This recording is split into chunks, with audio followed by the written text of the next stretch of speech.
The Detroit Lions just keep drafting to the beat of their own drum. With the 34th overall pick, they take Iowa tight end Sam LaPorta. I'm Peter Bukowski with Locked On Lions host Matt Dery. We will dig into the Sam LaPorta of it all in a second. Locked On NFL draft coverage presented by Ultimate Football GM. You think you can run an NFL franchise better than Brad Holmes? Visit ultimate-gm.com to play the ultimate NFL GM simulation. Start your dynasty today.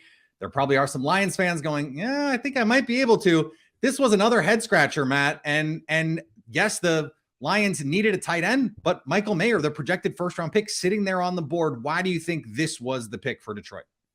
Pete, I don't know. You're asking the wrong guy. I probably should just sign out. But let's be honest here. The Lions, like you said, are marching to the beat of their own drummer with this draft so far. I mean, if you would have told me that two of their first three picks would have been running back and tight end, I think fans would have been, jumping off the Ambassador Bridge to Canada right now. They really haven't addressed some of their biggest needs on the defensive side.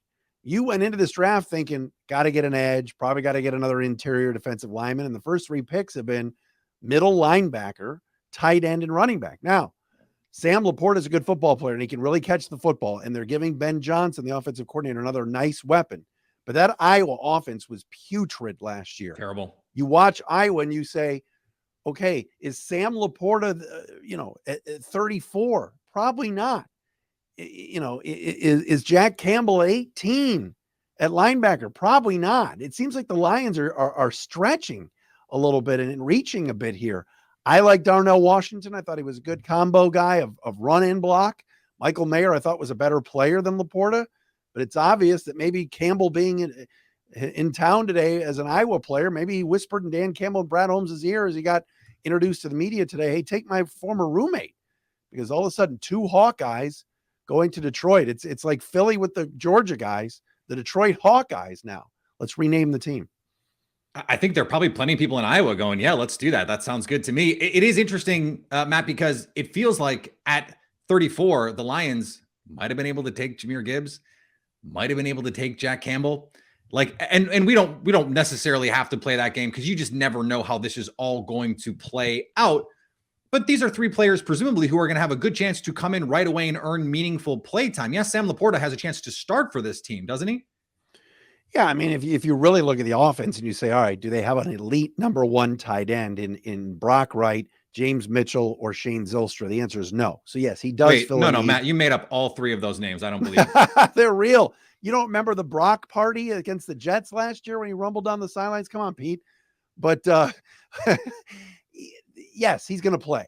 And absolutely, he's going to add to this offense. And they have added some nice weapons in the passing game because I think Gibbs can really catch it out of the backfield. Yeah. And they're going to line him up other places with Jamison Williams out on his gambling suspension.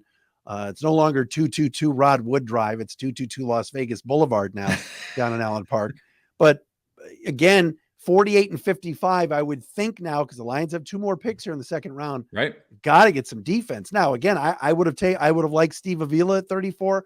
I would have liked Osiris Torrance, a couple of guards you can slide right in, but they seem to maybe love LaPorta, and I get it in the passing game, but I'm a little bit surprised they took a guy that needs some work on his blocking. That's a Dan Campbell, former tight end, but maybe Dan Campbell will work with him one-on-one and improve that. Yeah, the irony is the Lions have been doing a lot of gambling in this draft so far. No word on if the NFL will suspend them, but it might end up being its own kind of punishment.